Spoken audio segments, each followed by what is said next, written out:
सुमंत को देखते ही उठकर बैठे राजा दशरथ उनसे कहते हैं, स्नेही राम कहाँ हैं, लक्ष्मण कहाँ हैं और मेरी प्रिय बहू जानकी कहाँ है। राजा व्याकुल होकर बहुत प्रकार से विलाप कर रहे थे। वह रात युग के समान बड़ी हो गई, बीत ही नहीं रही थी। तभी राजा के अंधे तपस्वी श्रमण कुमार के पिता के श्राप की याद आ गई और उन्होंने सारी कथा कौशल्या को सुनाई। उस कथा को सुनते सुनते राजा व्याकुल हो गए और कहने लगे कि श्री राम के बिना जीने की आशा पर धिक्कार है। मैं उस शरीर का क्या करूंगा जो मेरे राम के बिना रहना पड़े। रघुकुल को आनंद देने वाले मेरे प्राणों से प्यारे राम, तुम्हारे बिना जीते हुए मेरे बहुत दिन बीत गए। अब तुम्हारे बिना मेरा एक क्षण भी सांस लेना असंभव है।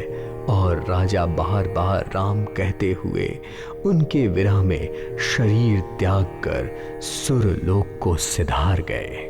जीने और मरने का फल तो दशरथ जी ने ही पाया, जिनका निर्मल यश अनेकों ब्रह्मांड में छा गया, जिन्होंने जीते जी श्री रामचंद्र जी के चंद्रमा के समान मुख को देखा और फिर श्री राम के विरह को निमित्त बनाकर अपना मरण सुधार लिया।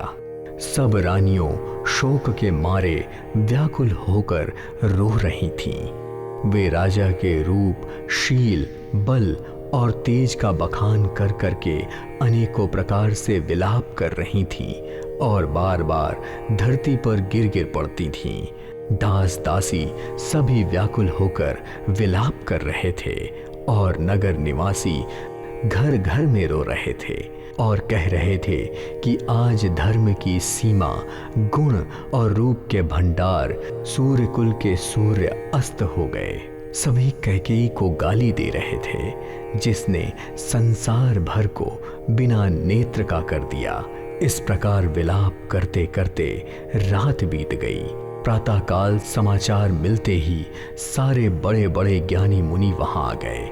तब वशिष्ठ मुनि ने समय के अनुकूल अनेक इतिहास कहते हुए अपने ज्ञान के प्रकाश से सबका शोक दूर किया। वशिष्ठ ने नाव में तेल भरकर राजा के शरीर को उसमें रखवा दिया। फिर दूतों को बुलवाकर उनसे कहा, तुम लोग जल्दी से भरत के पास जाओ, पर राजा की मृत्यु का समाचार वहां किसी को ना कहना। बस भरत को इतना कहना कि दोनों भाइयों को गुरु ने बुलवाया है। मुनि की आज्ञा सुनते ही दूत वहां से भागे। वे अपने वेग से उत्तम घोड़ों को भी लजाते हुए भाग रहे थे। जब से अयोध्या में अनर्थ प्रारंभ हुआ था, तभी से भरत जी के साथ भी अपशगुन होने लगे थे। वे रात में भयंकर स्वप्न देखते और जागने पर स्वप्नों के कारण अनेकों तरह की बुरी बुरी कल्पनाएं किया करते थे और अनिष्ट की शांति के लिए वे प्रतिदिन ब्राह्मणों को भोजन करवाकर दान करते थे। अनेकों विधियों से रुद्राभिषेक करते थे। महादेव जी को हृदय में धारण कर उनसे माता पिता, कुटुंबियों और भाइयों की कुशलता मांगते थे। भरत जी इस प्रकार की चिंता में डूबे हुए थे कि तभी वहां दूत आ पहुंचे और गुरुजी की आज्ञा सुनते ही वे गणेश जी का स्मरण करके वहां से चल पड़े। हवा के समान वेग वाले घोड़ों को हाँकते हुए भरत जी विकट नदी, पहाड़ और जंगलों को लांघते हुए चले जा रहे थे। उनके हृदय में बहुत चिंता थी। उन्हें कुछ सुहा नहीं रहा था। ऐसा लग रहा था कि वे उड़कर जल्दी से घर पहुंच जाएं। एक एक मिनट वर्ष के समान बीत रहा था। इसी प्रकार भरत जी नगर के निकट पहुंचे और नगर में प्रवेश करते ही अपशगुन होने लगे।